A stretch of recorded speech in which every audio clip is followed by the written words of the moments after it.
Greetings and salutations, friends, and welcome back to Truthseekers. Tonight, we're going on the dark side. Welcome.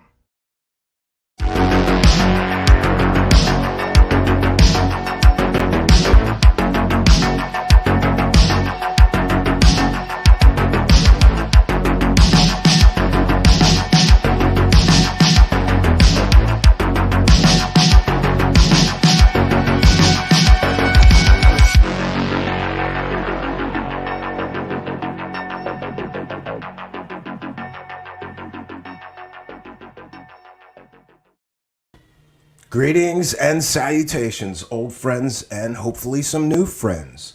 Welcome back to Truthseekers. We are back for part 2 of our astonishing series on David Wilcock and his various, let's just say, less than scrupulous business endeavors. Yesterday, we began our coverage over David Wilcock's newest claims that he's going to have a hover car prototype ready within a year, and you should buy his course on anti-gravity, and also invest in his hover car and free energy company.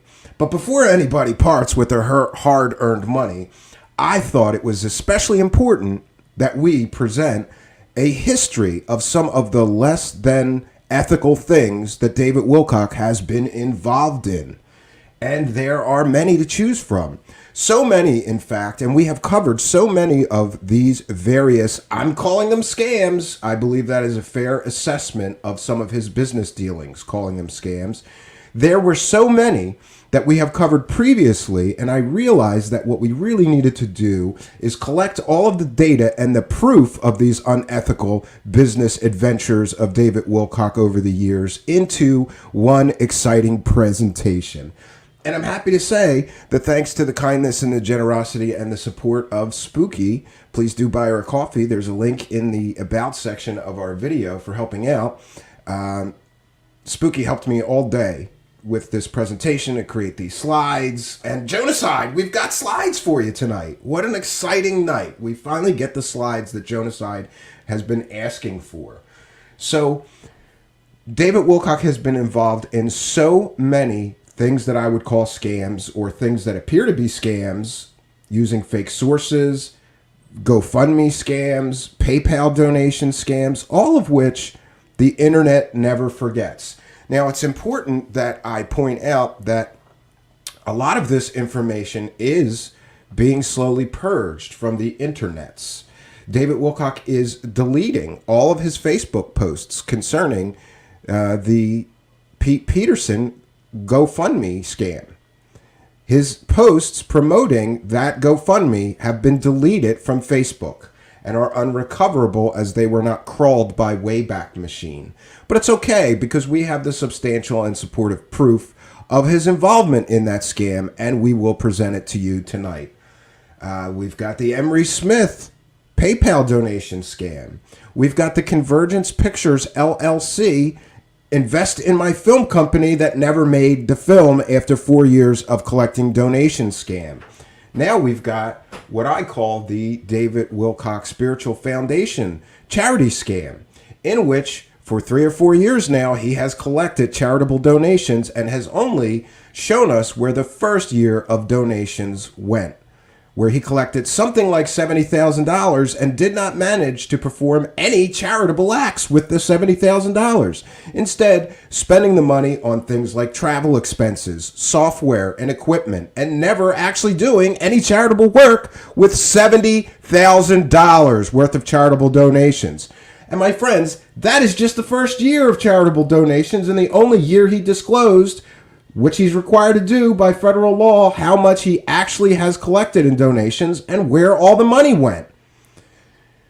Gee, we also forgot to include, there's so many that we forgot to include some in the slide presentation, so I apologize, but we have also what I believe was a scam, which is running a online course with Daniel Brinkley, claiming that Daniel Brinkley was going to die any day now, and you got to hurry up and sign up for this course or it'll be gone, and Daniel Brinkley could die any minute.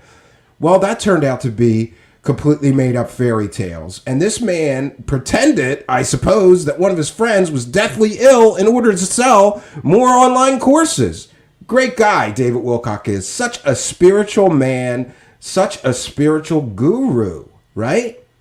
That he's willing to lie through his fake teeth and say that his friend is about to die any minute. By the way, that guy Daniel Brinkley is still alive. He's still posting Facebook posts as of yesterday and the day before. So he wasn't in any danger of dying. And in fact, we reached out to somebody that was in business with Daniel Brinkley, ran a charity for veterans with Daniel Brinkley, his partner, who said that Daniel Brinkley, although not in the best health, he does not have any terminal illness currently or major health problems, and he was not in any danger of dying anytime soon, to the best of his partner's knowledge. For those that don't know, Daniel Brinkley is a great partner for David Wilcock, because Daniel Brinkley claimed that he died, not once, but I believe 4 different times. And it just so happens that every time he needed a new book, he would die again and write about his new near-death experience. We have covered Daniel Brinkley, the man who died all the time, on a previous show here. And in that show, we detailed how the doctor who attended him after his first near-death experience claims, where he had a lightning strike hit him, Daniel Brinkley claimed that he woke up in the morgue with a toe tag on. That never happened. And the attending physician who treated him spoke to a reporter who said that never happened. He never left his hospital bed. In fact, they don't believe that he was ever even truly unconscious during his hospital stay, where he claimed he had a near-death experience and woke up in a morgue. There's that, right? And David Wilcock hooks up with him and starts selling a course that you got to buy right away, because Daniel Brinkley, the guy who died 4 times, may die a 5th time. Great. So without further ado, I'm going to put up my fair use banner here, just because we may be sharing some audio and videos that I think are important, and we have to be sure that we cite fair use, because this is a transformative work and we are educating the public and critiquing the video that we are sharing. So this is certainly covered under fair use and allowable by law. We will be critiquing the video, discussing the contents with our live chat, and educating the public with it. This is the textbook definition of fair use. We vigorously defend our right to use these clips in the spirit of fair use, and lawyer letters are standing by for those stupid enough to falsely copyright or privacy strike me for the use of their materials. A lot of these guys don't like it when you use their own clips to show what liars they are, and they try to falsely strike you or, whatever. We have lawyer letters standing by. So far, I've won every frivolous or false copyright strike where we use something under fair use. I think we're up to 13 now. So we've got good lawyer letters standing by if anybody wants to waste their time falsely copyright or privacy striking me for the use of these said materials. Now, we are going to begin our presentation with an edited video. I edited several clips from a video where David Wilcock was discussing time travel and its relevance today. Because in this video, he talks about his hover car company. This is several months ago. But I thought it very relevant. And why is that? That is because in this very video, David Wilcock says that the people he's working on these hover cars with are associates of Pete Peterson. But there's a huge problem with that. Pete Peterson is a complete and total fraud, and we've got the slides to prove it tonight.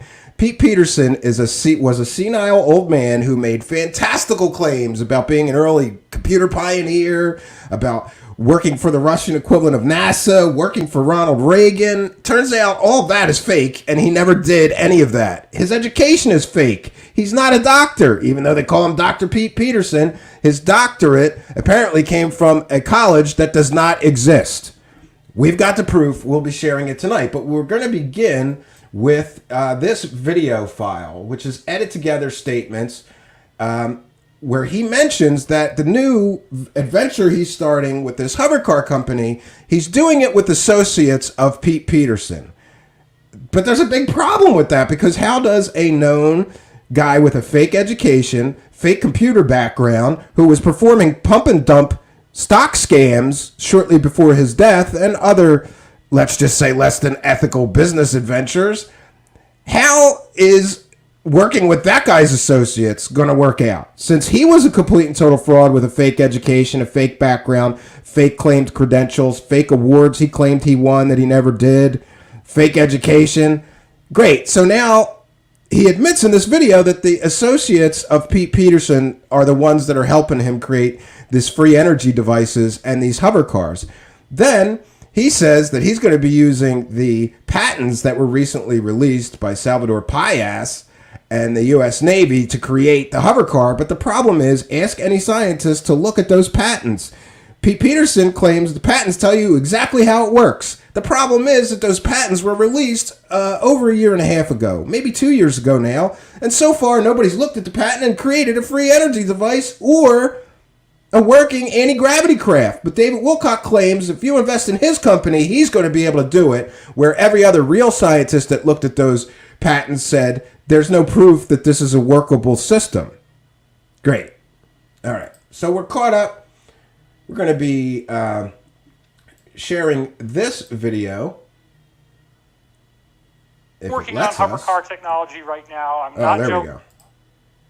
1 second, friends. Talk about it. Oh, this share video So function we've got never works so something for great. you, but we're getting pretty close. Once we get to that point, I can talk a lot more. But several of Pete Peterson's former associates I'm working with on this, and it's very, very real.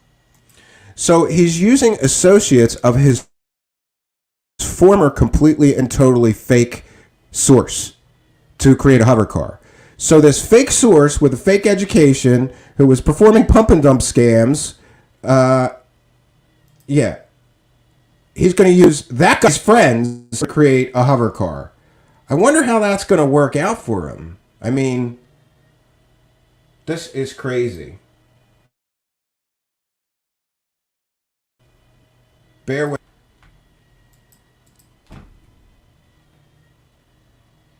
One second.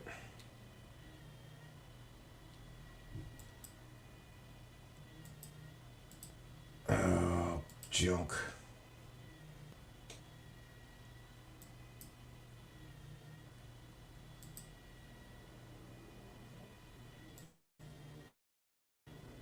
Friends. We are having StreamYard issues here. And that's not good. 1 second. Let me see if I can't get this to go.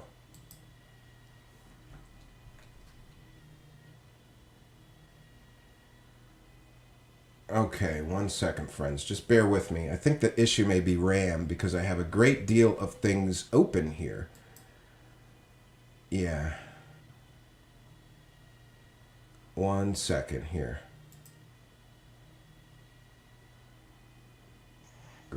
We expect that once we get financed, hopefully, that we'll have an operational working prototype within 1 year, and that we could go into mass production within 4 years, where you will have a hover car in your garage at an affordable price. And, the company that I'm working with is one of about 5 that I've been briefed on that are all working on. Here we go again. David Wilcock. I've said this before. I'm going to say this many, many times. Generals get briefings. You don't get briefings, buddy. This, and we're all in kind of like a little race with each other.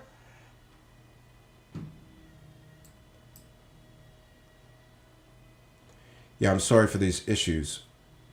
Boy, I was locked and loaded and ready to go. And now here we go.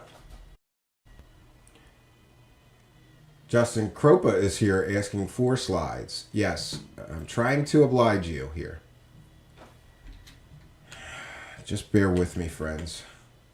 Get ready to end this stream and start over. But I don't want to do that because I have all of my tabs and all of the things I need to share is right here, ready to go. Just stand by, friends.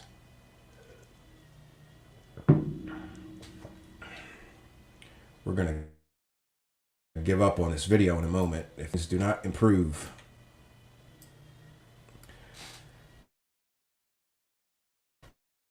And it appears tonight, besides mine, you should want to check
Yeah, I apologize for that, friends. We're having major technical issues here, which is kind of funny to me. So we're going to forego the video that we're playing. The video that we're playing, the important part of the video is just to establish that he's saying that all of this information and technology to build the hover cars and the free energy devices are coming from associates of Pete Peterson, who we can prove is a complete and total fraud. And we're going to do that right now.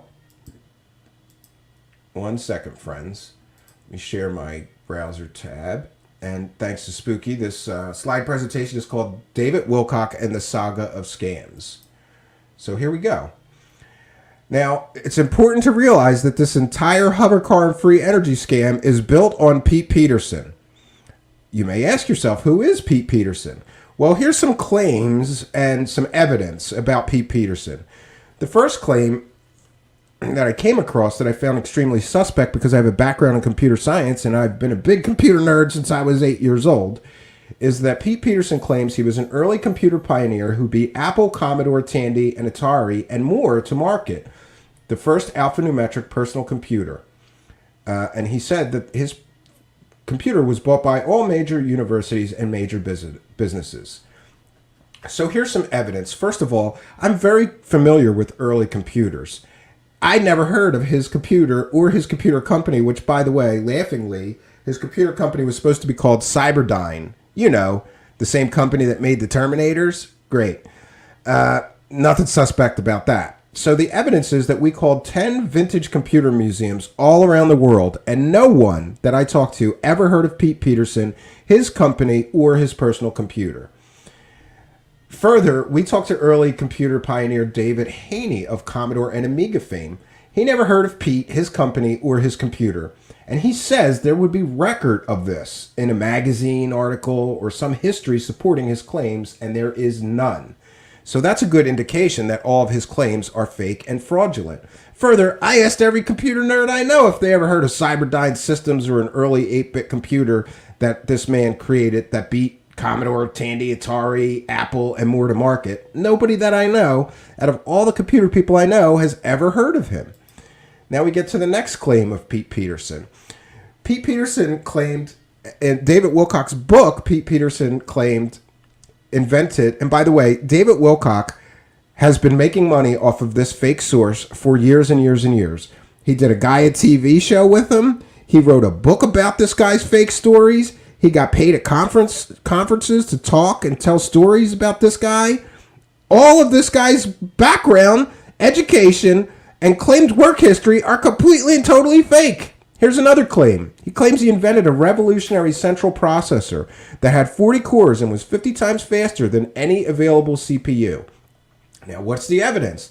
The evidence is that no evidence of this fictional CPU was ever mentioned in any magazine, website that covers technology or computers anywhere. There is no mention of this man or his claimed inventions anywhere on the internet, except in a pump and dump scam that we found, where he was hired on by a computer company, a technology company, and they pumped his big fake background in order, I believe, to inflate the stock price. And then after the stock price went through the roof, the stocks were all sold off by the principals of the company. This is my opinion.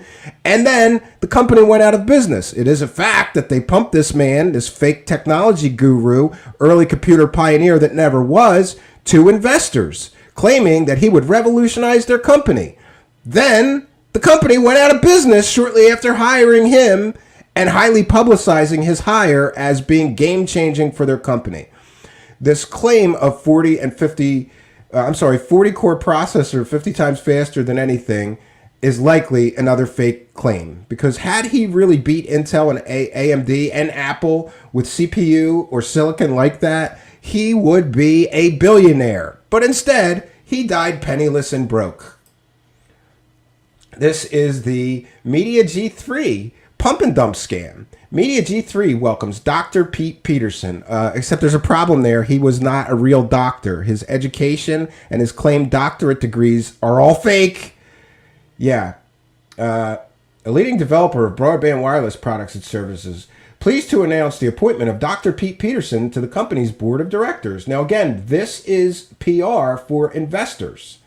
This was put out in order to get investors to invest in their company based on their hiring of this early computer pioneer that was never an early computer pioneer. In fact, he never did any of the things that he says on his resume that he did. We checked into all of it.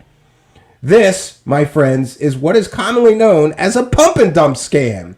So David Wilcock is starting a new hover car company based on friends of this guy who was involved in a pump and dump scam, who has a fake education and a completely and totally made up resume full of fake accomplishments that he never did. Great. It's looking real good for David Wilcock's hover car company, working with friends of this fraud to create a hover car. Sure, and soliciting donations with friends of this guy who was previously involved in this pump and dump scam. Next claim of Pete Peterson. This is great. Claimed degrees in electronics, philosophy, and physics from Golden State University, now known as Stanford University. Golden State University is a California university, has nothing to do with Stanford University.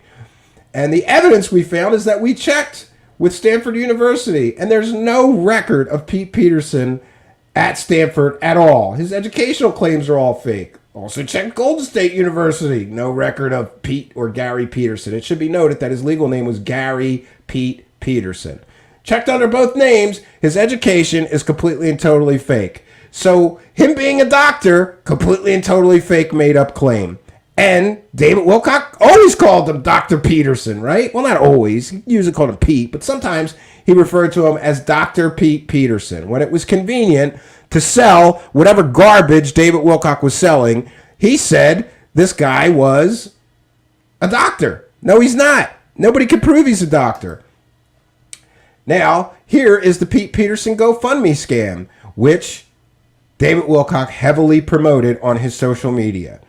Here's a claim. Pete comes from a long line of inventors, including his grandfather, who was Tesla's right-hand engineer at the Colorado laboratory, known as Mr. Do by President Ronald Reagan.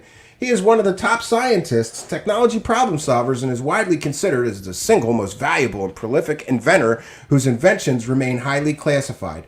This is lies right in the text body of the GoFundMe.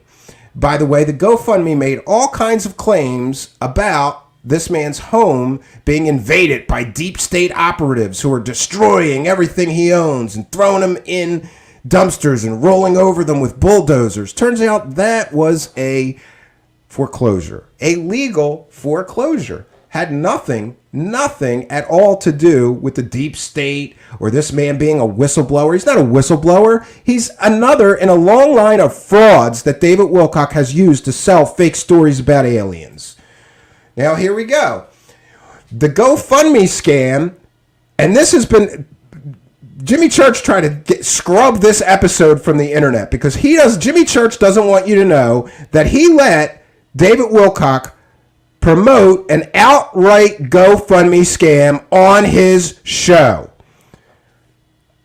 In that show, David Wilcock claimed death threats by phone and in writing, blackmail efforts for over $1 million, possible attempted murder by sabotaging his car brakes, anonymous calls to Child Protective Services saying Corey Good are in imminent danger. He created this narrative of some kind of deep state attack so that he could garner sympathy and get people to donate to his buddies.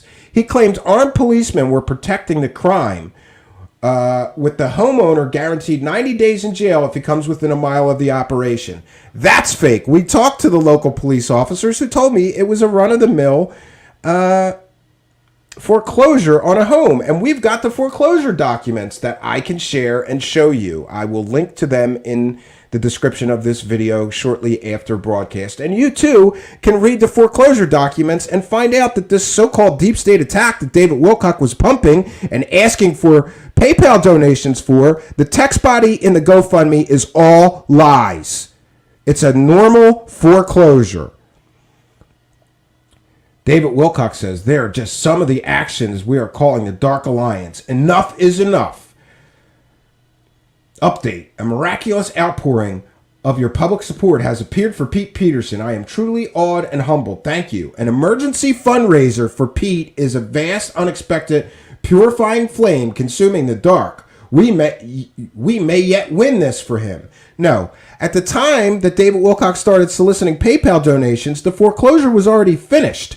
They were just giving him some time to get his junk out of the house before the bank, cleaned it out. And by the way, his house was a complete and total hoarding nightmare mess. There was nothing of value in that home, and it was filled with bodies of dead cats and bottles of piss. David Wilcock, on the Jimmy Church Show, no longer available, said all the things Pete Peterson, owns, which are worth in the millions of dollars, which I was set to inherit that stuff. It would have kept me financially solvent for the rest of my life.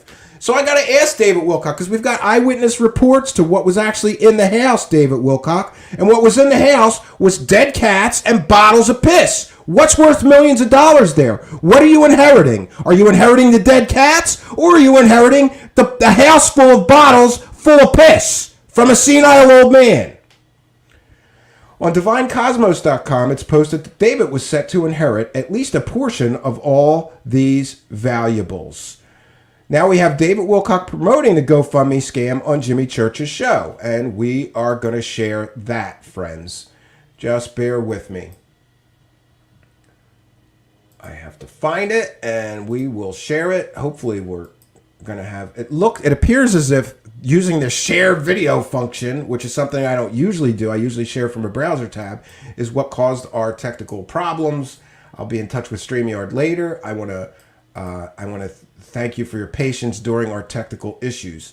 Now we're going to stop that one, and we're going to share. This has been all but scrubbed from the internet, and this is a clip. Thank God somebody saved it. I want to thank people from Avalon Forums who archived this section of David Wilcock pumping this fake Pete Peterson GoFundMe scam, which he claimed was a deep state attack. Turns out it's a run-of-the-mill foreclosure because Pete Peterson was a deadbeat and didn't pay his bills.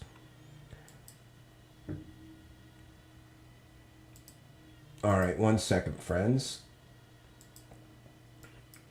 All right, and we have it. Jimmy Church, you tried to destroy the evidence that you allowed, at the very least, David Wilcock to pump a completely and totally fake story and then solicit GoFundMe donations for his buddy to the tune of $60,000. You try to scrub this from the internet, Jimmy Church, because you don't want people to know, and you have never even acknowledged that this happened, instead choosing to delete those shows rather than owning up to your responsibility in helping David Wilcock scam the community out of $60,000 worth of ill-gotten gains for a completely, totally fake person with a completely, totally fake, sympathetic story of being under deep state attack. I think it's important that we not forget Jimmy Church's role in this, and we demand an apology for his part in this. On Saturday, the day after my brakes go out on my car, which certainly could be attempted murder, it was right after the car went down the mountain. Later, he said it was his wife's car, not his. Great. Then, he can't even keep his fake story straight. I get this call from Pete Peterson saying that there are armed policemen surrounding his house, and they're taking everything he owns and throwing it into dumpsters. And when one of the neighbors came up and said, "What are you guys doing?" one of the cops told him that they've already got the hole dug in the dump. They've already dug it out with bulldozers, and that when they get this stuff, they're going to throw it in there, drive over it with bulldozers, and then fill it in. I talked to the local police. There was no bulldozers or dumpsters ever at... there was one dumpster at the scene after the bank got tired of waiting for Pete Peterson to clean out the dead bodies of cats and bottles of piss and various other hoardy nightmare garbage that the house was filled floor to ceiling some rooms with. But there was no bulldozers. The police did not tell neighbors that they were doing this. This is a completely and totally fake, made-up story. Pull it in. Yeah. And Pete Peterson, only 2 weeks ago, there was two rounds of episodes of him on Cosmic Disclosure where he's revealing information that... So David Wilcock suggests in this scam that because Pete Peterson went on Cosmic Disclosure and talked about aliens, the government was attacking him and destroying his property for it. Completely, totally ridiculous, improbable, not even possible. You know, there are laws. You can't just invade somebody's home, throw everything they own into dumpsters, and roll over it with bulldozers. By the way, I talked to a woman who was curious and lived near Pete Peterson's home, who went out there and talked to the people that were cleaning out the foreclosed home, and that's where we got the information about all the dead cats and bottles of piss. That totally validates everything Corey's been saying. Now, I have the... This is David Wilcock logic. One fake source with a made-up fake education, with fake military. No, I'm sorry. I'm not clear on whether his military service may have been correct, but all of his educational claims are fake. He claimed to work for the Russian equivalent of NASA. That was fake. He claimed to win the Order of Lenin. That was fake.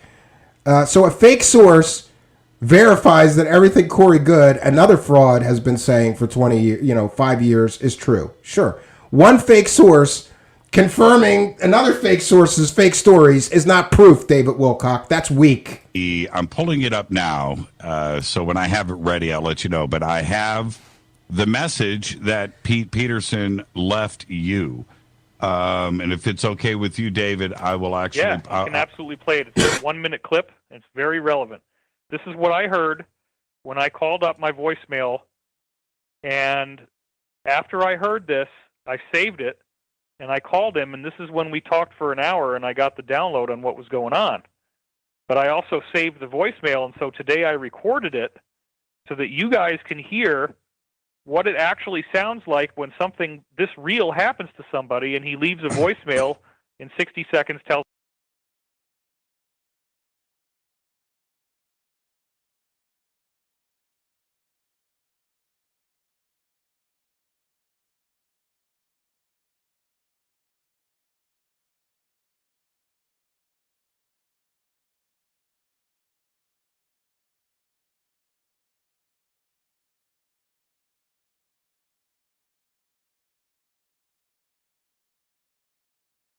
seconds tells me what's going on. Now, I paused it when it said his phone number, but otherwise, this is exactly the way it sounded. Okay, let me pull this up here. It's pretty interesting. Sorry, I didn't realize I was muted. It's about it's pulling up now. Hold on. Enter your passcode. What I mentioned is that David Wilcock never visited the scene. He just took his fake source's word for what was happening there, and then ran on Jimmy Church to promote this GoFundMe scam and help his friend raise $60,000. He was not there at the scene.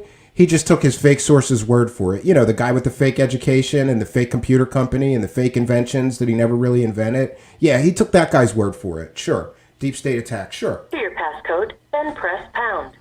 You have no new messages. You have 2 saved voice messages. Main menu. To review your messages, press 1.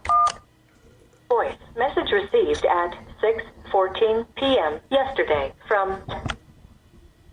Hello, this is Pete Peterson giving you a buzz. Just wanted to let you know that planning to take everything out of my house and my trucks and trailers and take them up to the dump and dig a big hole pit in the ground and dump it all in the pit and cover it over. It's important to note that at the time this recording was made and the time that this show aired on Jimmy Church's show, the foreclosure was already a finished deal. So no amount of money could have saved Pete Peterson's home. That, my friends, is the basis of a consumer fraud involving GoFundMe. To say, donate to this GoFundMe so we could save Pete Peterson's house when the foreclosure had already taken place and nothing on God's green earth, no amount of money could have saved Pete Peterson's home. And cover it over. It was already foreclosed on. And that includes the ashes of my wife and my mother and all my radios. This is a claim that Pete Peterson said. He said that they were going to throw the ashes of his wife and his mother in a dumpster and run it over with bulldozers. I talked to local police. They were unaware of any urns in the property at the time of the foreclosure, but certainly said they would never destroy someone's urns of a dead loved one. That's just not something they would do. Equipment, all my tools and all the stuff that I was had stored there and so forth. Totally against the law, but totally after committing many crimes by the sheriff and stuff. So anyway, we live in America, USSA. End of message. To repeat this message. So there we have it, friends. This is a short clip There's a longer version. If anybody has the full version of David Wilcock's appearance on Jimmy Church promoting this scam, please archive it. Send me a Google Drive link. That would be very, very helpful. Now we're going to continue with our slide presentation, courtesy of the kind help and assistance of Spooky. 1 second, friends. Let's get back to the slide presentation. I'm new with these, so you'll have to bear with me. All right, so we're up to we've covered the Pete Peterson scam, and also, oh, you know what? I'm going to share one more thing before we go to back to the slides. So bear with me as I find this stuff is getting harder and harder to find. So another reason I wanted to do this show tonight is to archive this stuff so that it would always be available for people who want to know more about the less than scrupulous business practices here of David Wilcock. Here is the original GoFundMe. $55,000 raised, right? Whistleblower Pete Peterson. But we've got to go back to read the text of the scam. This was created August 17th, 2017, but I assure you that everything in the text body of this donation scam was completely and totally factually inaccurate. They said that his home, you could donate to help save his home. His home was already foreclosed on. They said there was millions of dollars in equipment and scientific gear there. No, witnesses there said that the house was filled with trash. So the entire text body of the GoFundMe based on lies, friends. That is the textbook definition of consumer fraud involving a GoFundMe scam. You can't write lies in the GoFundMe scam text body and then collect $60,000 and keep it.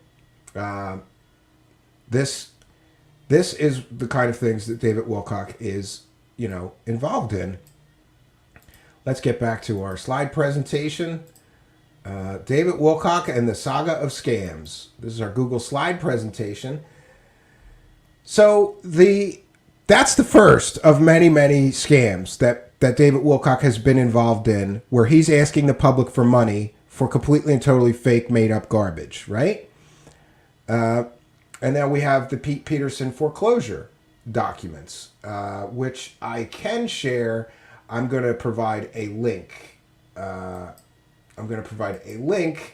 To those in the description of the text body.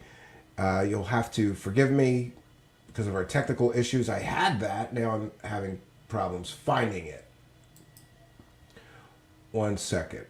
Now, Pete Peterson, as far as the GoFundMe scam, he didn't live in that house for well over a year because they'd already foreclosed on it. He had a separate apartment that he pays for out of his pension. And this is David Wilcock's claim. Nonetheless, an entire lifetime his worldly possessions are still being stored in his house. Some were extremely valuable. And again, I would ask David Wilcock, where was the value? Was it the body of all the dead cats, or was it the bottles of piss? Or was it the newspapers, trash, magazines piled floor to ceiling in some rooms? David Wilcock says, we knew something like this might happen if he lost the legal battles he was fighting. There was no real legal battle. In fact, he didn't even show up to court for some of the foreclosure hearings. He just let them foreclose on the house. The bank begged him for over a year, please get your stuff out of the house. The foreclosure has taken place, right? He says he had effectively caught them in lies again and again, committing unbelievable acts of fraud repeatedly. So David Wilcock is accusing the local police, the local banks, the local judge, the local prosecutors, the local, public defenders. Everybody in Pete Peterson's local legal system is performing this conspiracy against Pete Peterson. Sure. And let me ask, Pete Peterson claimed to be a Ronald Reagan science and technology advisor. If that were true, why wouldn't he call some powerful friends and get some help? It's because he's a fraud, friends. We knew that if he ever did start removing items from the home, they were required by law to place them into storage. And by the way, the local police I spoke to told me that anything salvageable that wasn't, dead cats and bottles of piss, they did put in a public storage and give him access to recover any of his personal belongings, and he never did.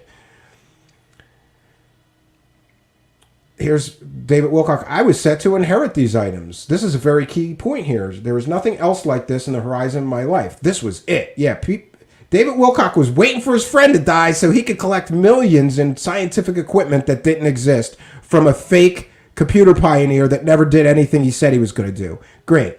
Pete wanted me to have greater financial stability in the future after all I've done to help him over the years, often when no one else would. Furthermore, there is a dazzling wealth of classified information, objects, and documents in this collection, far more than I can explain here.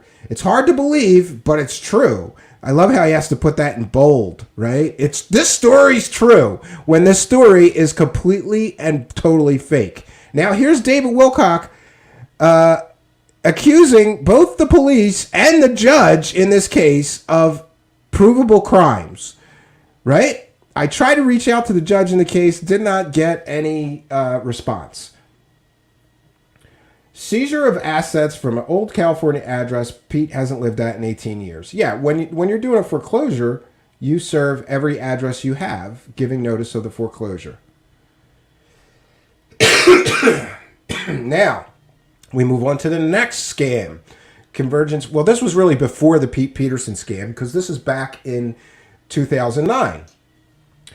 In 2005, this post is from 2009, but in 2005, David Wilcock announced the formation of Convergence Pictures LLC and was soliciting donations, but you had to donate at least $10,000 chunks. So for 4 years, David Wilcock collected donations and investments from people to create a film called Convergence with a company called Convergence Pictures LLC. But after collecting money from investors for some 4 years, he never, ever produced a film. And I'd just like to ask David Wilcock, you're running a hover car company now, and you're going to ask for donations? Can we get a full list and breakdown of where all the investment money and donations that you apparently lived off of for 4 years and never made a film with, where did all that money go, David Wilcock? Here's him pumping this investment scam on his own website. Convergence is on the brink of signing a major A-plus caliber screenwriter, but we can use your help. In the meantime, listen to David on a radio show. Major new developments with Convergence. As you may know, I've been developing the Convergence film with my partner, Billy Blake, for over 4 years now. We've seen highs and lows and roughly 10 complete script rewrites, several of which I've done myself after a massive study of the art of screenwriting and included detailed research in the best books available, over 15 in total. So he took everybody's money and he bought 15 books on screenwriting and tried to write a script for 4 years, and he never completed the film. Here he says the film has already transformed substantially, starting out as a documentary and evolving into a dramatic thriller that takes the feel of a Da Vinci Code storyline, but weaves in the most incredible scientific data I've put together. We do feel very confident that this is the best way to reach a mass audience with the knowledge we have to share. Come on, friends. This is crazy. The fact that this guy collected money for a film project for 4 years and he just kept the money, never explained where the money went, never explained where the film, what happened to the film. He just kept 4 years worth of collecting investors' money. Though we are not going to public. Yeah, and then he's pumping this investment scam saying that I've alluded to the fact that a major heavyweight talent may be about to join us within this very month. Though we are not going to publicly reveal his identity at this stage, he loves anonymous sources because he could just make this stuff up and claim that this stuff is happening. He's been caught time and time again with fake made up sources, stupid names for people. Like he watched Toy Story one night and decided he had a new source named Woody and a new source named Buzz. I'm not making this up. This is all real. And he says, we're not going to publicly reveal his identity at this stage. We can now tell you that we're on the brink of signing a highly in-demand contemporary A-list screenwriter who has worked with Spielberg and other Academy Award-winning directors whose names are instantly recognizable. Most importantly, we literally could have not have asked for a better writer in terms of the films he has done. As if it was the universe sent us the single best person for the job. Well, great. So he pumps this investment scam saying that we've got this A-list screenwriter, but I'm not going to name him, and he's the perfect guy for the job, but we never finished the project. Yeah, and this anonymous film screenwriter that's an A-list celebrity he's claiming, he believes in what we are doing. Great. He believes in what you're doing. And I have one more thing to share on this Convergence Pictures LLC. Yeah, it's the same post, but he believes in what we were doing. Look, up to 35 people can join. We're allowed to have up to 35 investors for this project. Anything above that is going to be considered fraud by the SEC, which is why we can't raise money in small increments where people send in $500 and the like. This ceiling is actually a good thing. Yeah, we have a small core of stage 1 investors, as they're called, who has financed the production and development of Convergence up until now. So he's got stage 1 investors that have financed this project for 4 years now. Where's the film, David Wilcock? The meaning behind stage 1 is simple. You get a significantly better deal in terms of the percentage of returns by investing at stage 1 than you do in stage 2 or 3. There's people complaining on the Avalon forums that were stage 3 investors that they never got their money back or heard what happened with their money or the film. We now have a locked script and a full budget to take to our large investors. That's where we expect to see, because there is no ambiguity, and they can be certain of what they are buying. What are they buying? You living a millionaire's lifestyle, claiming to make a film for 4 years when you make nothing? Did you give any of the investors' money back? Has anybody contacted the SEC about this? What is the statute of limitations on running an investment scam? And right now, David Wilcock is starting a new investment scam after he's already run an investment scam for 4 years, collecting investment money for a film he never produced.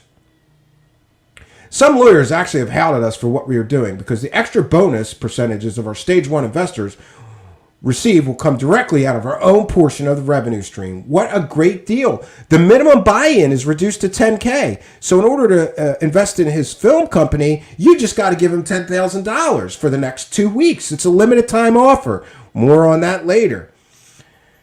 As you may know, if you're a long-time or in-depth reader of the site, the last 2 years our minimum buy-in has been $50,000. So for a while he was telling people, no, in order to invest in my company, you have to give me $50,000. Then he lowered it to $10,000 for a film that he would never produce. How very generous of you. And listen to this. If you have an underperforming investment or can jump in and be involved, we will be eternally grateful to you.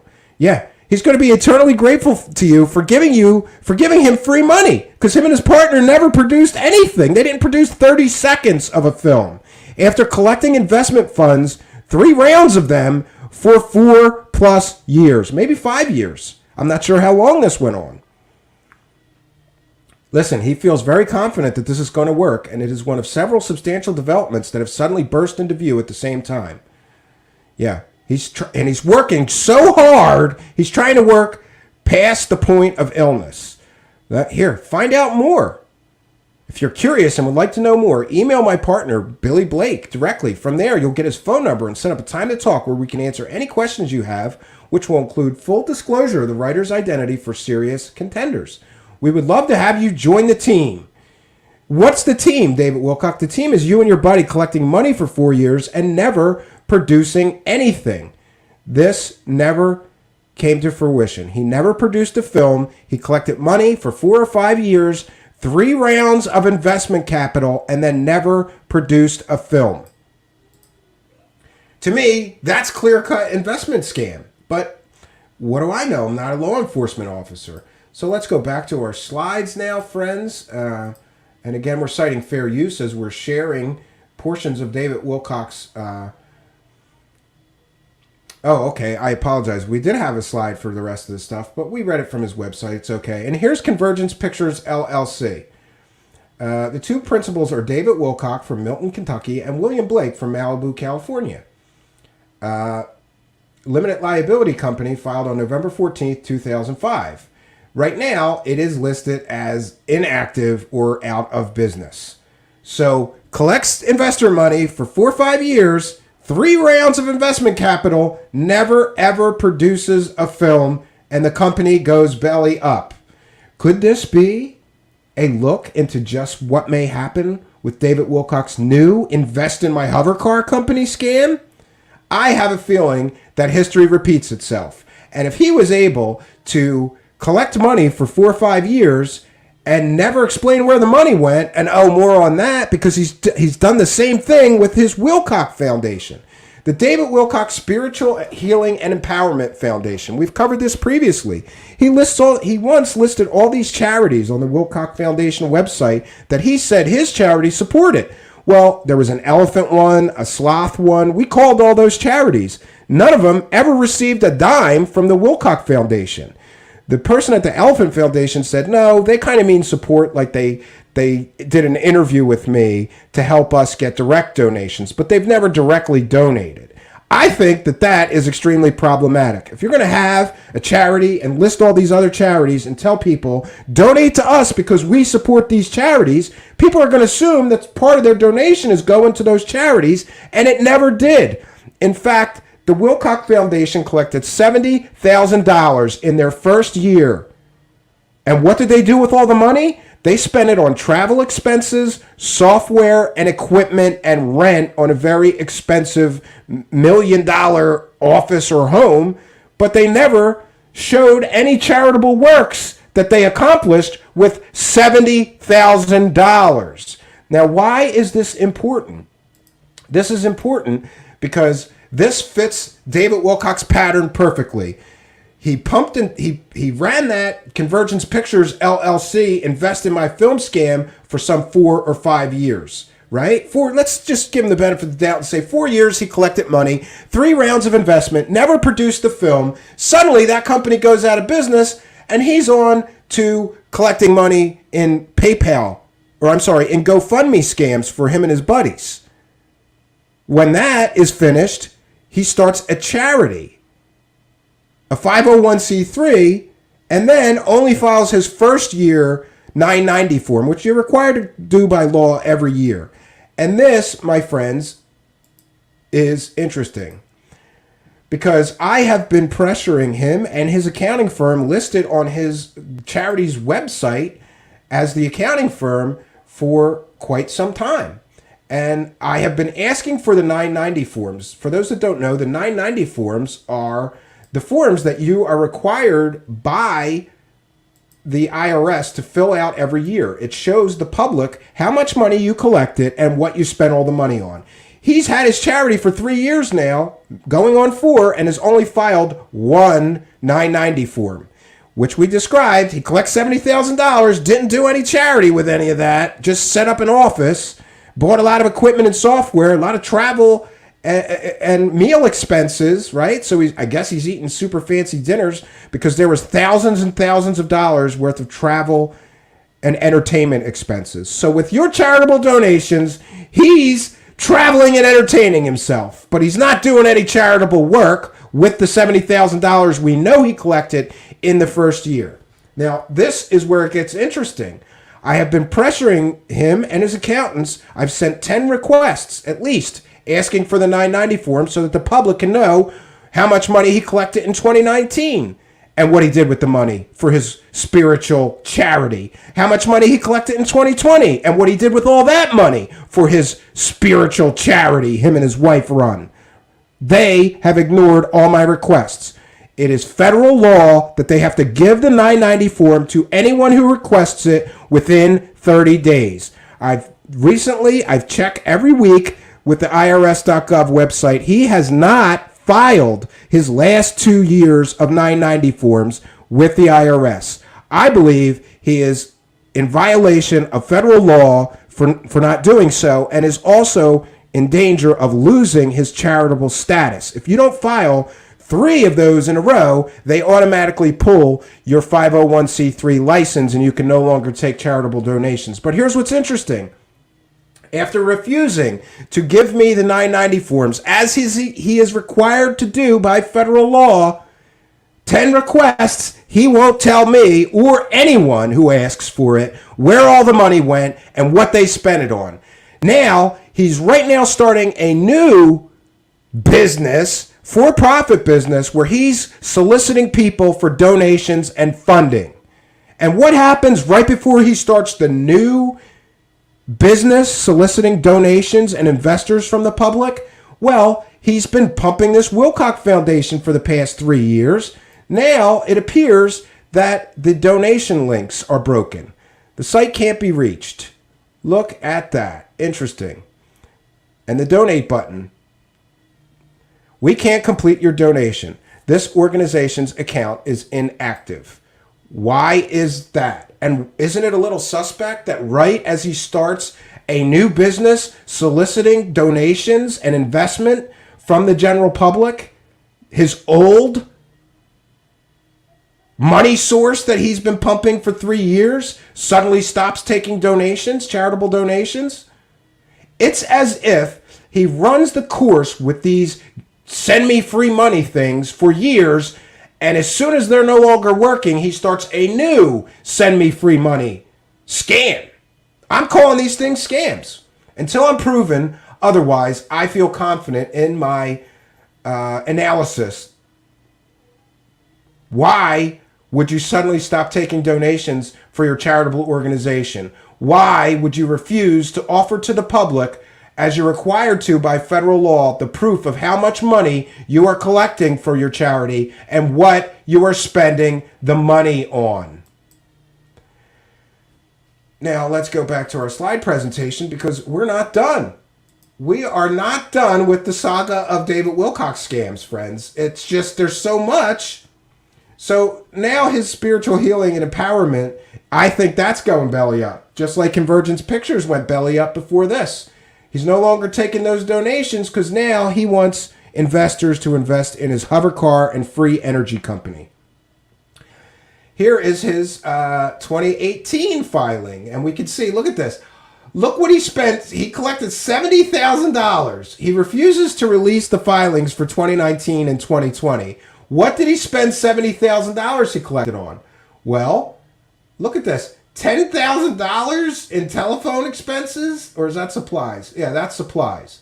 He spent $10,000 on supplies. He spent $5,600 roughly on software. Research and development. He spent $1,975. Wow.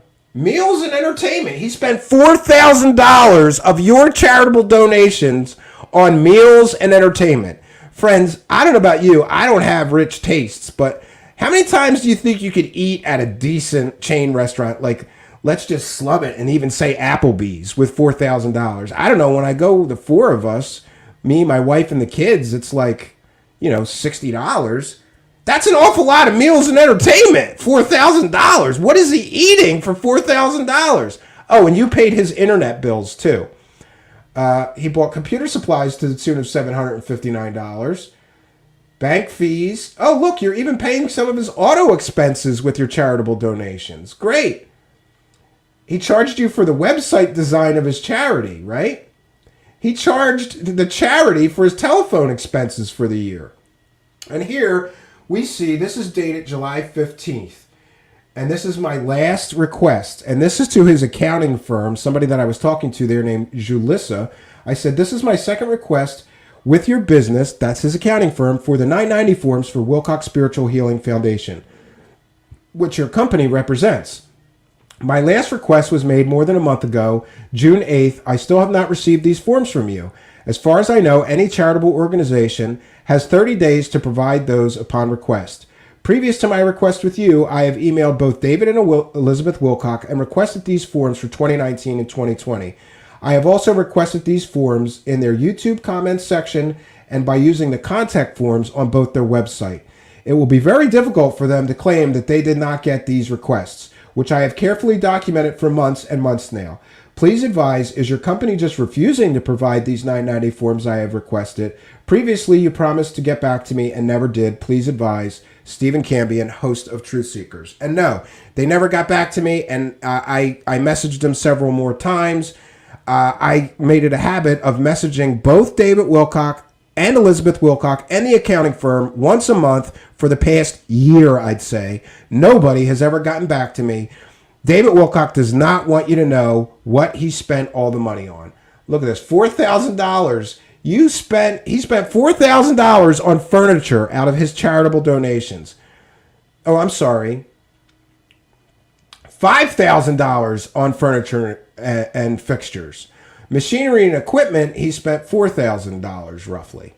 So we see David Wilcock collected $70,000 and he just spent all the money on, I suppose, things he wanted. New furniture, new supplies, new software, pay my phone bill, buy myself $4,000 worth of meals and entertainment.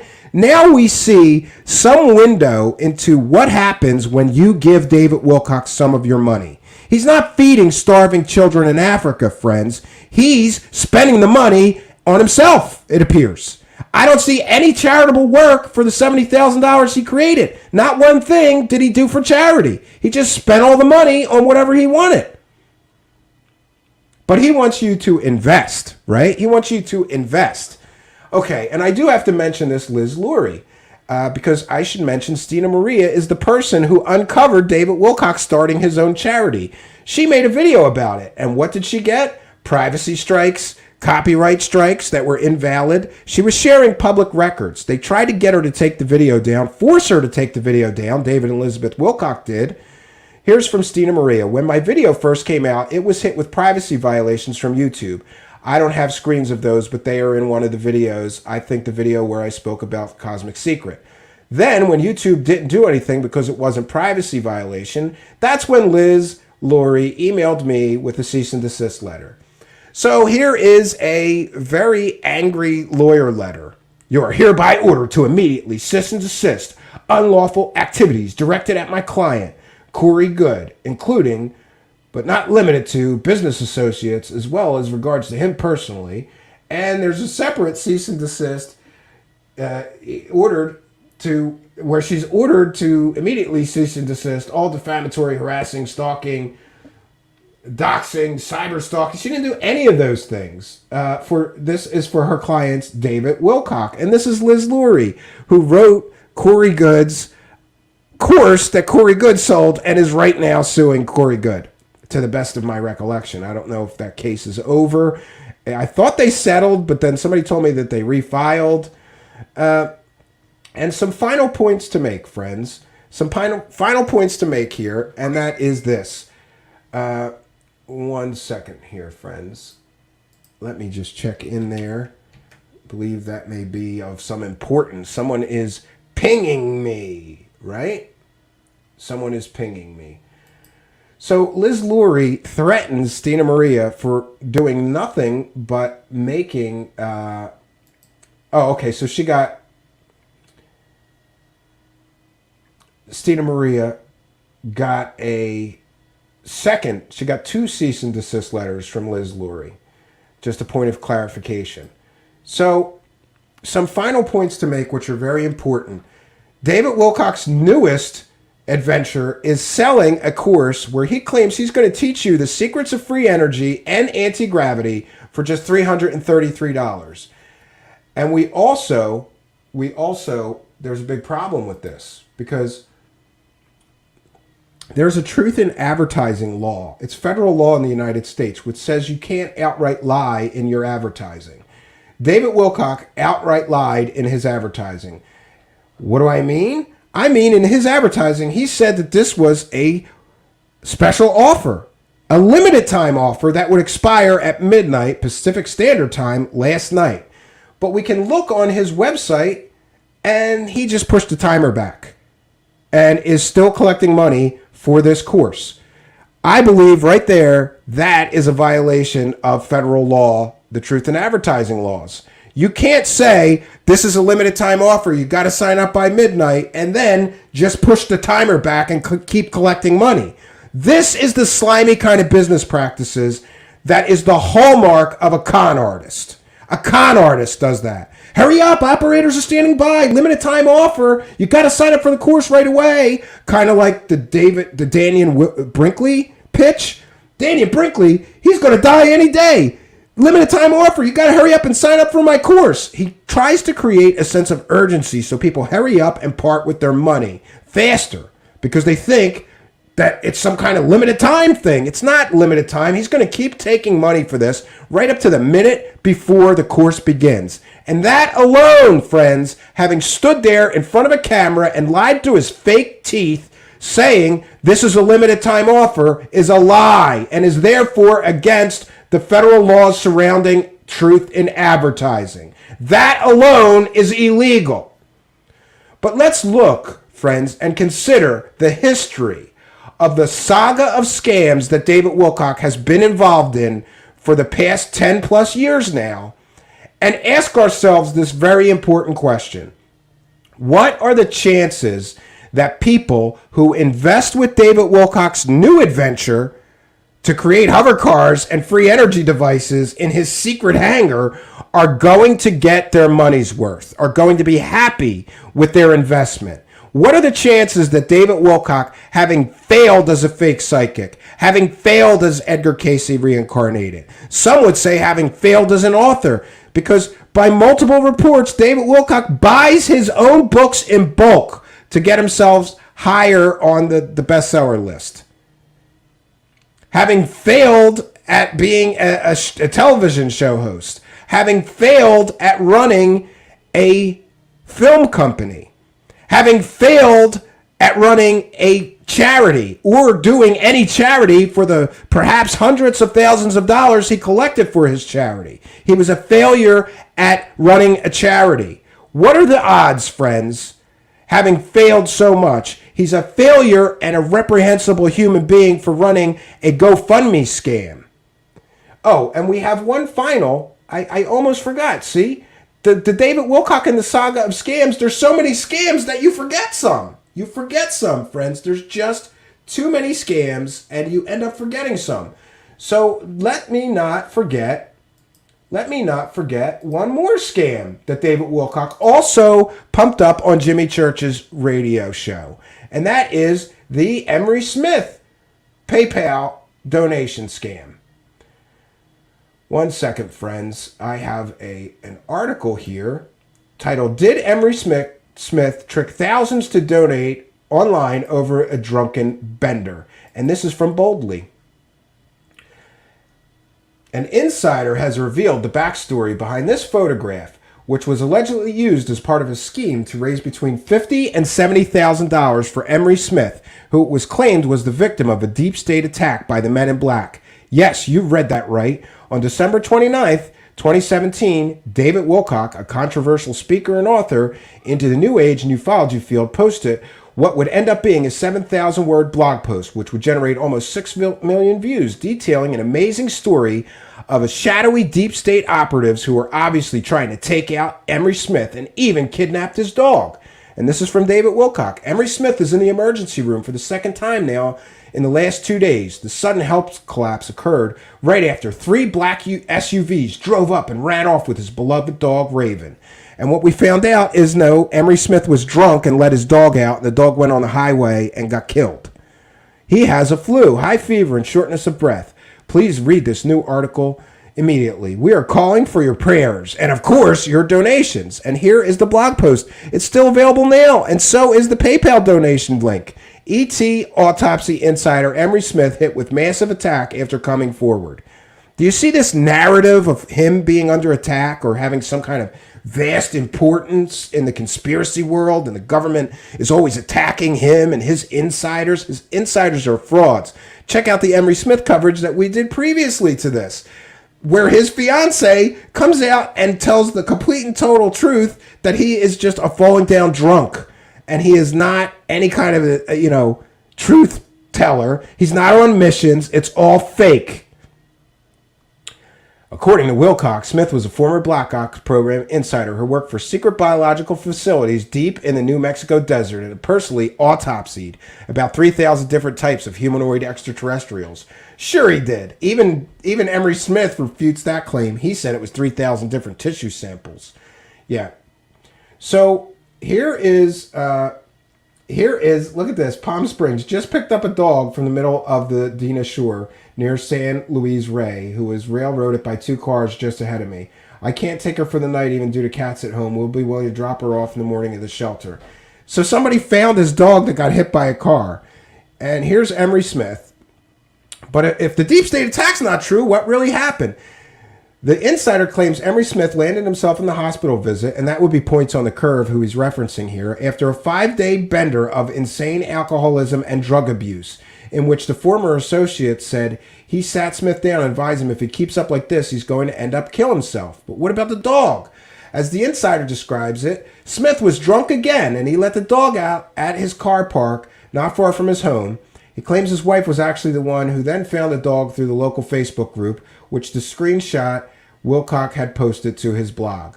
But all of this is just one anecdote covered in this insider's first video, Points on the Curve. And thank God we saved some of that Points on the Curve, because his videos he took all his videos down.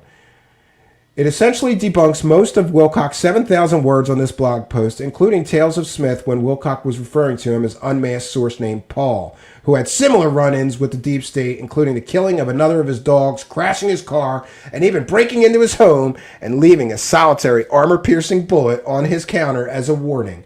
So David Wilcock, and this is authored by Daniel James, which is funny because I kind of forgot that Daniel James wrote this. I was just looking for material to tell this part of the David Wilcock saga of scam story. Yeah, so here we go. Another PayPal donation scam that was promoted on Jimmy Church's radio show that was filled 7,000 words of lies, right?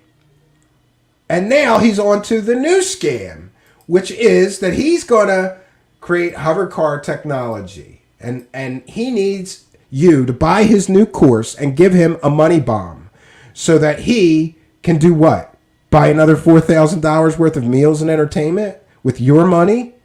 Live his millionaire's lifestyle? He owns $1 million mansion and rents another $1 million mansion, right? Driving around in a $100,000 car at conferences, may be a rental, but it's still a $100,000 car. And he needs your money. He needs your money to create hover cars. He needs your money to buy rich boy toys like expensive computers, expensive software plugins, 4 cameras so he can have 4 camera angles, expensive studios so he can make his ego-driven, narcissistic videos with 4 camera angles while yelling at his wife, right? He needs your money, friends. So, he says in his video, my wife and I were actually down to our last $3,000 before we started this course, so it was a pretty dire situation. You know, the way that it got timed was just happened to work out. So just when David Wilcock is down to his last $3,000, he comes up with this new idea that he, within a year, is going to create a hover car prototype, and within 4 years, there's going to be affordable hover cars with free energy engines. He said that anybody will be able to purchase and put in their garage. Sure. Also from David Wilcock. So this is real. You don't get unauthorized access to military facilities. This is our facility. We own this, okay? We actually paid for the whole thing, which suggests that he bought this entire hangar cash. And I got to tell you, hangars aren't cheap, friends. Where did the money come from for him to purchase a hangar like that cash? And can we see the records of the purchase so that we know at least that part of your hover car free energy plans are true and real, and you actually do own this place? He goes on to state in his video that one of the things we're going to be doing is creating thousands and thousands of jobs. Again, he's pulling on people's heartstrings. Invest in my company.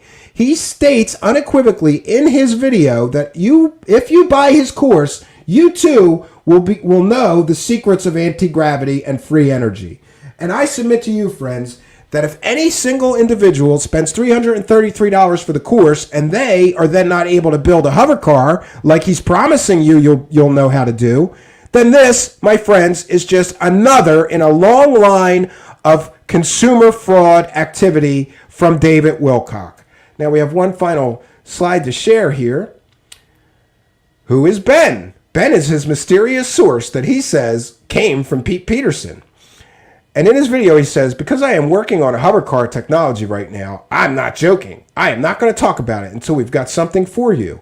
Well, he's got nothing to show us but an empty hangar, and he's collecting investor money and soliciting people to buy a $333 course so that he could teach you the secrets of anti-gravity and free energy.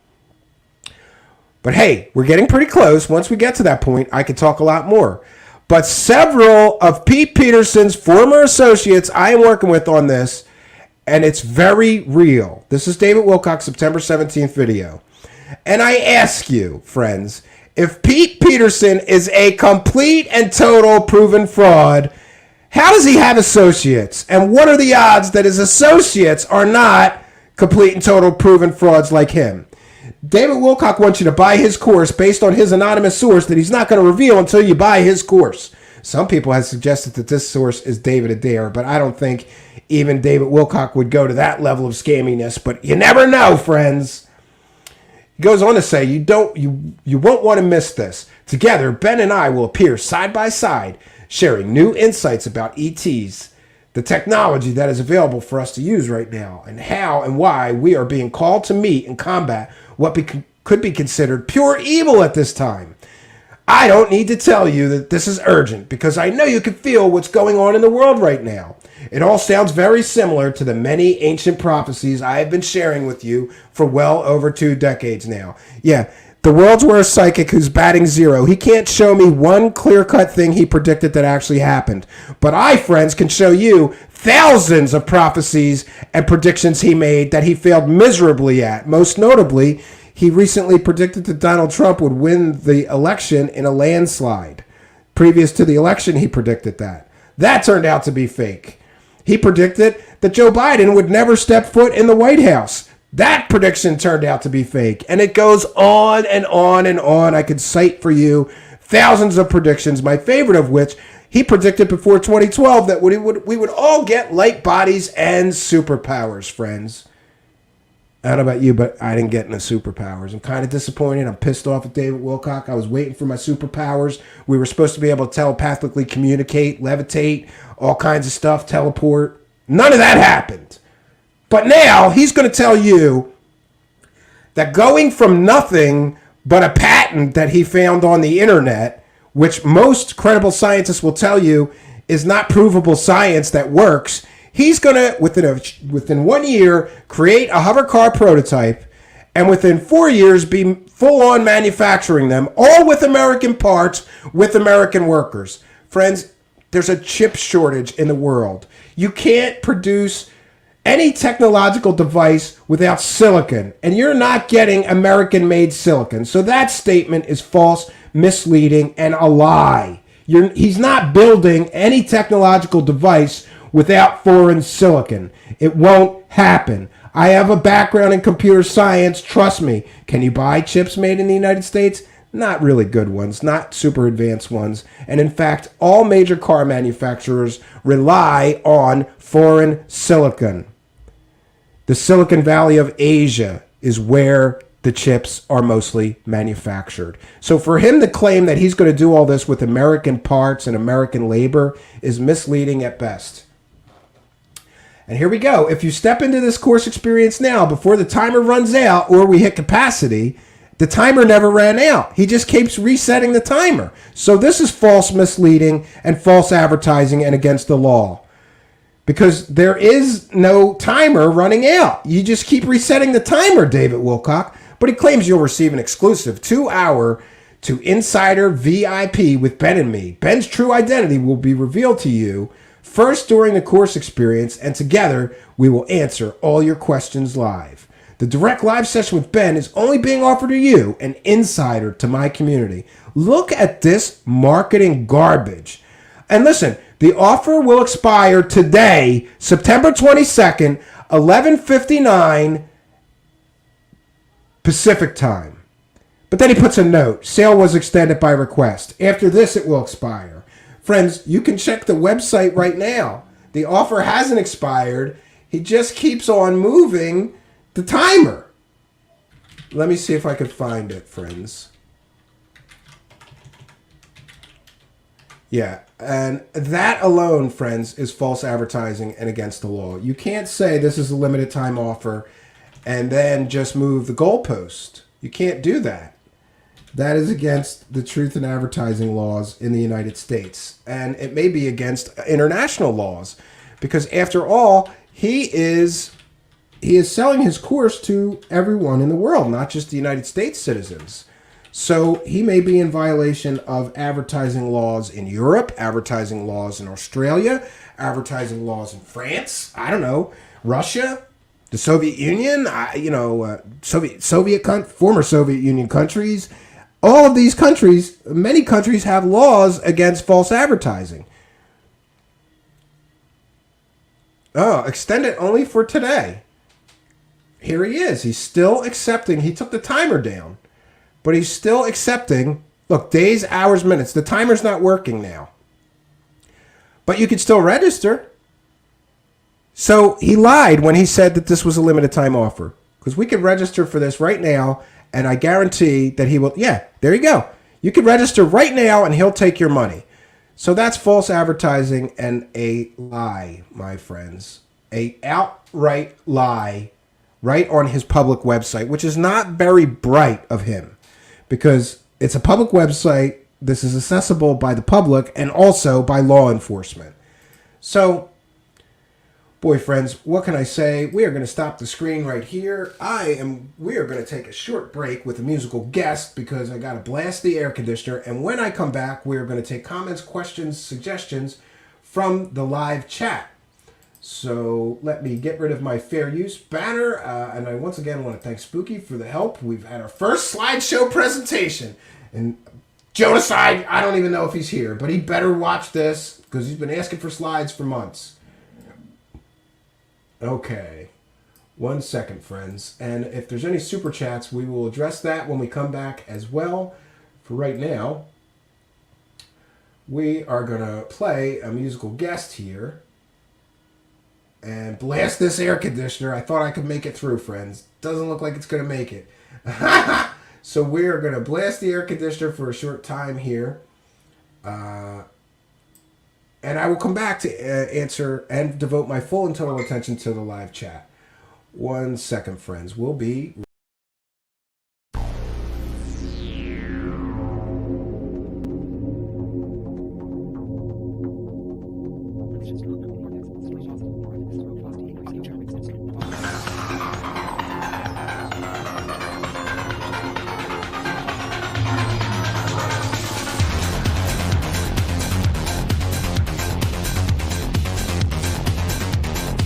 Don't you remember in the old legends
And we are back live broadcasting on Facebook, Twitch.tv, and YouTube. And of course, recording our show for distribution into the various podcast networks that support our show. I want to remind anyone listening in audio podcast land that you're missing half the fun. We record the shows live and you are listening to a repeat, of course. So if you'd like to take part in our live chat discussions, please find us on YouTube. Just go to the YouTube search bar, search for Truthseekers, one word, look for that strange guy with the sunglasses. That would be me, your host, Stephen Cambion, and click that subscribe button, click that notification bell, and YouTube will know when we're having a live chat and live recording, and you can come here and become part of the story. I highly encourage you, become part of the story.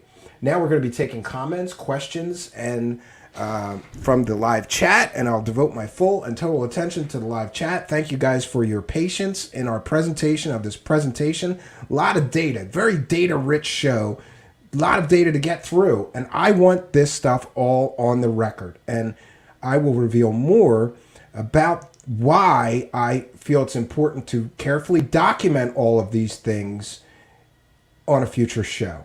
But let's just say that I'm in contact with some people who may be helping to do something about this. All of this, including the most recent of David Wilcock's business adventures. Okay. All right, we've got Rogue Status here with a question. Shouldn't he start with hoverboards? You mean proof of concept, then the car? Sure, I would think you would start with scale models, but he can't show us a scale model.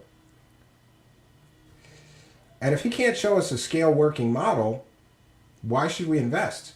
So he claimed that that hanger he bought was the little one. Does he want to buy one twice as big and have another big rich boy toy that he's not going to do anything with?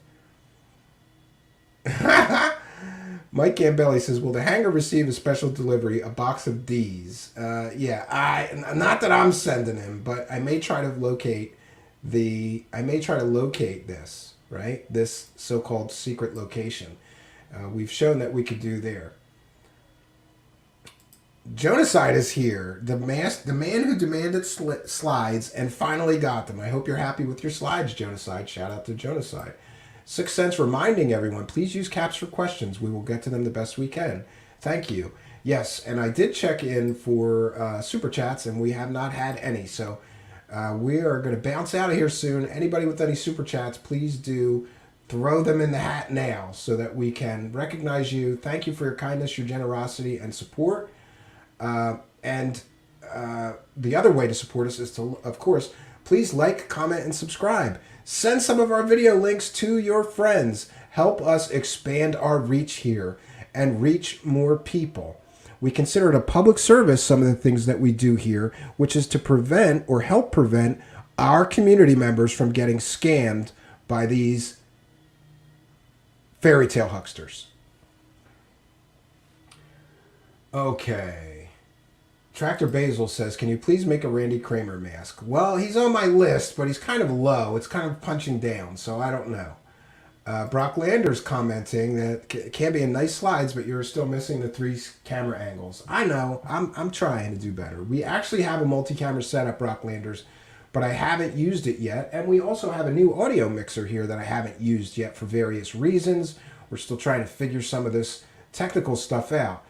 Benny Graverapper is here and just says, rock on, Steve. Yes, I am always rocking on. The Sixth Sense reminding everybody to like, comment, and subscribe. Right? And let's see. Oh, there we go. With the super chats are rolling in here. Rogue Status with a kind and generous $10 super chat donation says, have I mentioned I hate this stupid show? Yes, you have. Every time Rogue Status sends me a super chat, he insults my show. But I know, coming from Philly, just like he does, that that's a sign of affection among Philly boys, busting balls. So I'm okay with it. Rogue Status, you can bust my balls all you want, as long as you always send me some money while you are doing it. And we have another Super Chat donation. A kind and generous donation up from Patrick Sheehan for $9.99. Thank you very much for your kindness, your generosity, and support. That girl Jessica says, we love a seeker of truth. Yes. Jonocide is never happy. And Jonocide says, happy with the slides. Now where's the three camera angles and someone for you to yell out of screen? Yeah, this is what I'm going to do. I'm going to have my son, Jonocide, just sit here and I'm going to yell at him like, get the slides up on the screen. Come on, stupid. You know? Some ascendant master. He yells at his wife, right? And blames his wife for technical problems. I love it. I love it. And another kind and generous Super Chat donation, Al Warrior. I think first-time donator. I want to thank you for your kindness, your generosity, and your support with a kind and generous $5 Super Chat. Get those Super Chats in, friends, because by supporting the show, you support this work continuing. Do you want to see this work continue? I sure want to see this work continue, and we are a viewer-supported show. So your kindness, your generosity, and your support really does help keep the show moving forward. I thought of how is the best way to ask for money. I wasn't sure how to do it, so I thought I'd let the experts ask for the money, right? And who's a better expert at begging for money than televangelists, friends? Because first of all, we're going to praise the cash right after we remind people that we are doing God's work here. We are keeping people honest. We are revealing the truth behind some of these scams, fairy tale hucksters, fraudsters, and personalities in the conspiracy community world. Praise the cash, friends. Here's what I want you to do. If the Lord is speaking to you, ushers, bring some baskets down. Just leave them there. I'm not finished. I got one more point to make. This is what I want you to do. Thank you, Miss Marguerite. I brought her because I want you to understand that the work must continue. This is not a plea for money, it's a plea for partnership so that we can be what we're supposed to be. I just need 497 people to say, I'll do 300. I like being able to help others. I like being able to fulfill my dreams, and it takes money to do what we're doing. That's why God gives you influence to help the world, to make it a better place. We don't ask for money, and people send in millions of dollars to help us keep the broadcast on the air. I don't think there's anything wrong with having a nice place to live and being blessed. And money should never be the focus of your life. If that's all you're doing, that's shallow. It should be to be a blessing to others.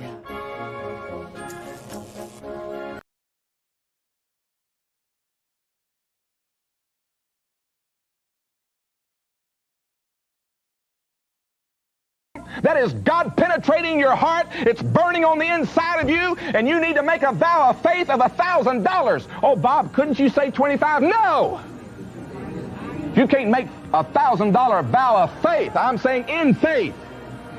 So we got people that don't have, teenagers that have hardly nothing going for them. They got enough faith to make a $1,000 vow and send a little $5 here and $10 there as God begins to move like a whirlwind in their life.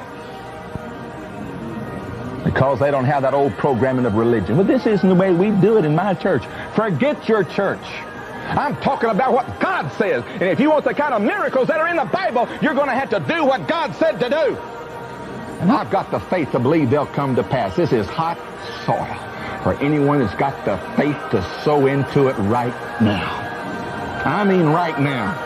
I mean right now, not tomorrow. That's part of your problem. God's already spoken a word to you and told you to do it. You need to do it right now. If you'll start now and get your seed of faith into the ground, it'll begin to grow and God begin to move. Thank you, Lord. Thank you, Lord. Thank you, Lord. This is somebody's day of harvest. You see, there's a time to fast and a time to feast. There's a time to sow, so there'll be a time to reap. Many people want to reap and they want to feast, but they're not willing to pay the price to to sow in order that they can reap. You can't see what's not seen until you let go of what is seen. And I'm talking about your money, because your money is you. It's your blood, it's your sweat, your tears. It's driving down the freeways, it's going to work, it's believing, it's you. And letting go of it makes room for the new. Lot's wife didn't want to go on, and that was the end. Thank you, Lord. I have said your word, and now I'm going to pray for those that's got the faith to do something with what they believe. Thank you, Jesus. Here's a $1,000 vow. Thank you, Lord. Thank you, Lord. You say you want to make a $500 vow? Then do it. Then do it. If that takes faith for you, do it. You want to make a $100 vow or two? If that takes faith, see, I like 1,000, because I know I got you. I got you.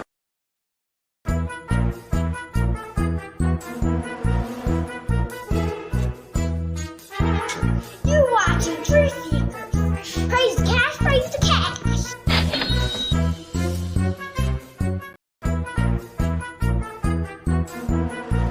Praise the cash, praise the cash, praise the cash. Thank you for your kindness. Thank you for your generosity. Praise the cash, praise the cash, praise the cash.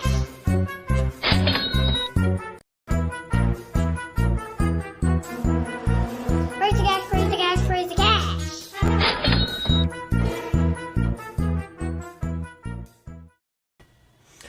Praise the cash, friends, and thank you for all your kindness, your generosity, and your support of the show. It really does help us to keep doing this important work. And you have my kindness, my generosity, or I want to thank you for your kindness, your generosity, and your support. We have a question coming in from the Twitch chat from Lynette411. Hello, forget about DWC and aliens. What do you think about the law of one? I'm very suspect of channeled material. I don't think that channeled material, although it has some value, and some people certainly find value in channeled material, and it changes lives sometimes, I'm suspect of any channeled material such as the Urantia book or the Law of One, because we essentially have to trust that somebody truly is in communication with an advanced higher being who is channeling this information to us, right? Bernard Conkin is here reminding people that you need to get into cryptos to stop giving YouTube 30% of your donation. Receive 100% in currency. That's appreciating, not hyperinflating. I do have Bernard Conkin, I have a crypto wallet that there's almost nothing in it. So maybe we'll open up the crypto wallet and allow people to donate Dogecoin or whatever coins they like. My crypto wallet can accept any forms of cryptocurrency. Maybe we'll do that. It's on my list of things to do, Bernard Conkin. So any more?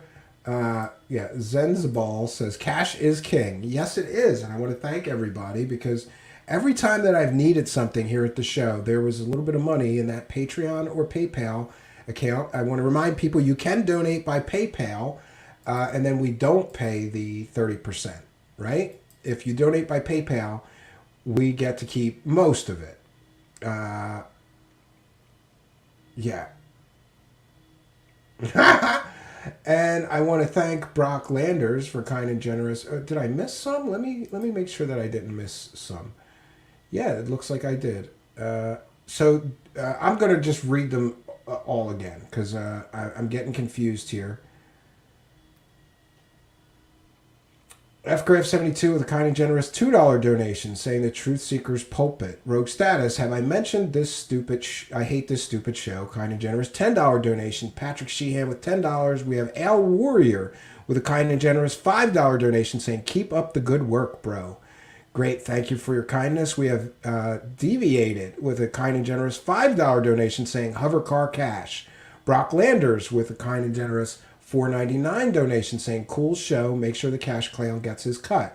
Oh, he listens sometimes, and he hears the praises the cash, and he goes, and he comes to me and he shakes me down. He comes up to me and he says, Daddy, how much money did you make? Did you use me? Yeah. So I helped, right? So how much money did you make, Daddy? He shakes me down on a daily basis, Brock Landers. Don't worry about him. I'm teaching him to stand up for himself and take what you have earned, right? And to earn a little bit of extra money. He has he got Apocalypse, not Apocalypse, I'm sorry. He got some superhero stuff that he wanted. He's really into these Imaginext toys. They're very, so we've been grabbing some for him. Doomsday. He got Doomsday, and he's having huge superhero battles where all the Justice League and the Teen Titans and everybody has to stop Doomsday, and he's having a lot of fun with that. So thank you, Brock Landers, for your kindness, your generosity, and support. And finally, Ricky Aldridge with a kind and generous $4.99 donation saying, "Give him hell, man. Don't mind if I do." Thank you very much. 6 cents reminding people, please use the caps for questions. We will get to as many as humanly possible. Thank you. William Pixley says, this is awesome. Thank you for the support, William Pixley. Blue Shift Radio is here. Shout out to Blue Shift Radio. It says, harvest the cash. And Bernard Conkin is here, shamelessly self-promoting his channel, which focuses on many strange sciences and alchemy. Pretty interesting stuff. And continuing to pump his show. Rogue Status says, same scam, different gods. Yeah, absolutely. Lynette411 mentioning it's a harvest moon. That's pretty cool. I hope there's still a full moon or harvest moon this weekend, because I will be at the cabin, which is a great place to look at that. Super high elevation, super starry skies. Love it there. Especially on new moons, though, because new moons, it's super dark. We have no light pollution, so we have a great view of the Milky Way from the mountains where my cabin is. I can definitely sympathize with this one. Martin Wright says, the wife already got my donation, sir. I kind of like eating and stuff. I understand. And I noticed a huge drop-off at 9 o'clock of live viewers. People are tuning in to goof on. I'm going to check in over there and see, did Mikey Horn show up to goof on to do the debate? I'm guessing that he didn't. I am guessing that he did another no-show. Mikey the Weasel Horn. Let me just monitor this. Oh, okay. We're going to check in with that. We're going to check in with that right now. Oh, look at that.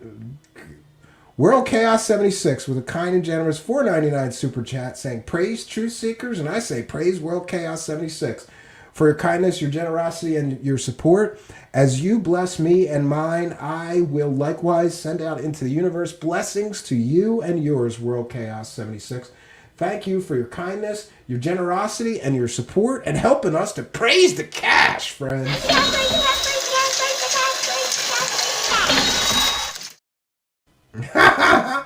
And I should mention we're working on new bumpers with the Cash Clown, so that will be pretty interesting, right? Definitely be pretty interesting.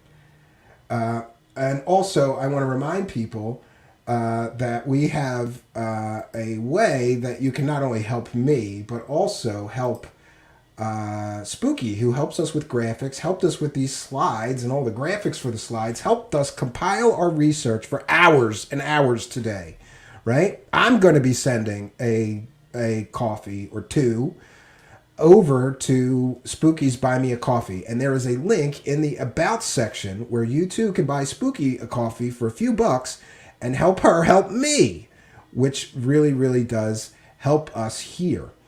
And I just checked in with the Goof On stream, and it appears as if Mikey Horn is a no-show.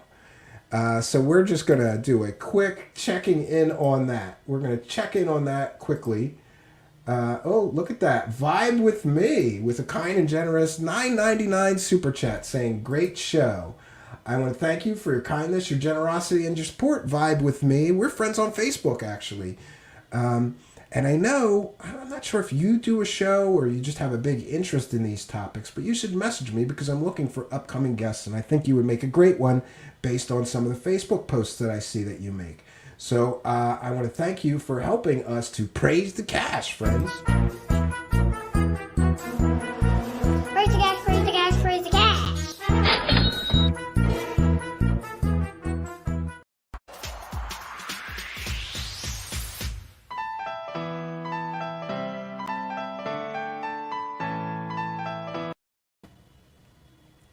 Yeah, so you guys all have my attitude of gratitude. There is a $5 kind and generous donation from Wendell Lambo. Thank you for your contribution. Keep holding the frauds and fakes accountable. I will do so, including all those who enable them. Yes, we've talked about on our show tonight. Jimmy Church never even recognized that 2 outright scams, scamming our community members out of over $100,000, the 2 scams together, was promoted and advertised by David Wilcock. Well, promoted is the proper word, on his show. He's never even acknowledged it. He's never apologized for it. And I, for one, think he should.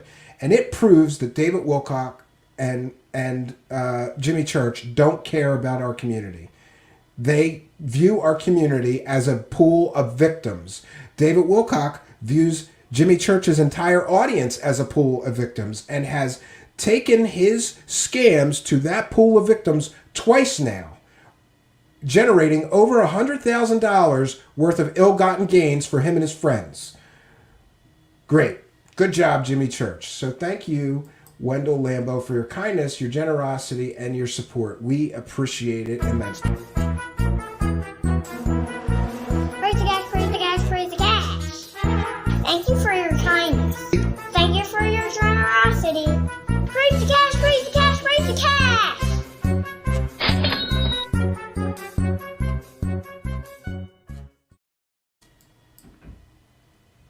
Lynette411 says, by the way, can't praise the cash on Twitch. I know that. We are still waiting for monetization on Twitch and have been since we started. But we will be doing Twitch-only streams in an effort to get the monetization turned on there so I can make some money there. Because if all these people can make money selling fake stories and scams, I should be able to make money revealing the truth behind these fake stories and fake scams. Yeah. So thank you for your kindness and your offer. I think if the Twitch money was on, we would have some Twitch money. So we're going to work on doing Twitch-only streams in an effort. We have to have 3 average viewers on Twitch for a month. And we can't do that. We're getting 1 or 2 over there. So it is a grind trying to get to the Twitch money. We hit the subscriber count 6 months ago, right? Big Fat Creep is here and says, ufology need to clean up with all these fake stories also. Yeah, I agree with you. Rogue Status saying, gonna want to rent a week at the cabin. I'll holler. Good night, all. Well, there's a camping trailer. You can come and stay at the cabin whenever you like for free, Rogue Status. But just bear in mind that I put everybody that comes there to work, because there's endless work building this cabin to do. So I have a tendency when people visit to say, hey, you want to help me with this roof? You want to help me carry this firewood? You want to help me split this firewood, stack this firewood? Do you want to help me build this wall over here? There is an endless supply of work at the cabin. So I put people to work, Rogue Status. Just know that. And Mark Van Alstein is here. $100,000. You could go hoverboarding with Cyree and David. Yeah, I guess so. Yeah. But I was mentioning that we were checking in with the Billy Meyer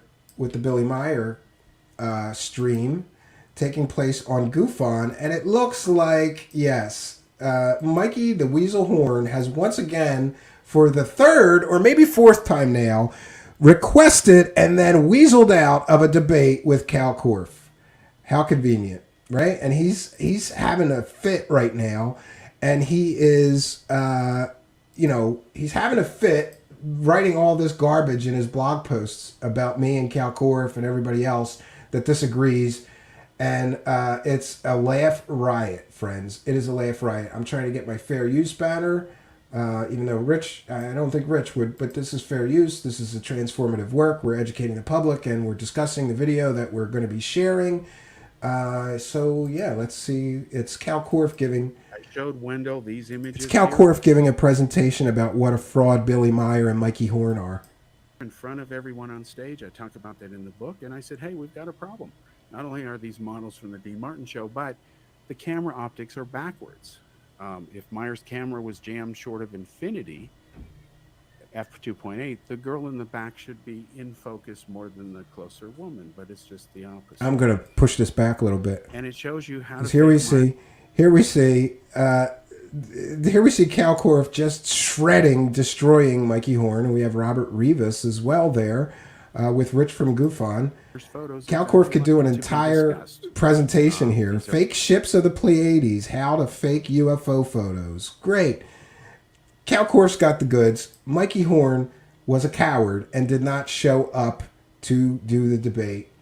I, for one, predicted this. I told Rich from Goofon there's no way that Mikey Horn is going to show up. He's going to weasel out of this just like he did on my show. He's going to blame you. He did everything I said he was going to do. He started these blog posts claiming that Rich was biased and he would only do the debate on his channel now. It is amazing, friends. That girl Jessica's here. Says, sounds like a good trade. Maybe it does, yeah. So, friends, in closing, what I'd like to just say is that we have detailed tonight, friends, David Wilcock and his saga of scams. Over a 10-year period, all of these shady dealings that he has been involved in. Using fake sources, milking fake sources, using Pete Peterson, a senile old man, to sell fake alien stories on Gaia TV network. Running a GoFundMe scam for a fake source who was experiencing a fake deep state attack. In the same appearance on Jimmy Church, David Wilcock once claimed that the deep state, tried to kill him, by messing with his brakes. Later, David Wilcock claimed that they would mess with the brakes on his wife's car. So which is it? So he was involved in this GoFundMe scam. Then he was involved in the Emery Smith, I'm attacked by the deep state, but really I'm just in the hospital with alcohol poisoning, PayPal scam. We've seen the Convergence LLC pictures scam. We've seen the scam that he ran with Daniel Brinkley, the guy who keeps dying and writing books about having near-death experiences every time he needs money, claiming that guy was going to die any minute and you got to hurry up and sign up for my course. I believe that is a scam. Let's see. We've seen the, let's just say, less than transparent nature of his 501c3 charity, where he's been collecting money for some 3 or 4 years now and only reported on what he collected in the first year and refuses to report on what he collected in subsequent years or what he spent the money on. But we get some window into the mind of David Wilcock by looking at the first year's take. He took in $70,000 in donations. What did he spend it on? Himself. $4,000 in meals and entertainment. $5,000 for equipment. Right? Software. He's buying himself software, meals and entertainment to the tune of $4,000. He's buying himself $5,000 worth of furniture. He's paying rent on an expensive $1 million home that he claims is for his charity with your money.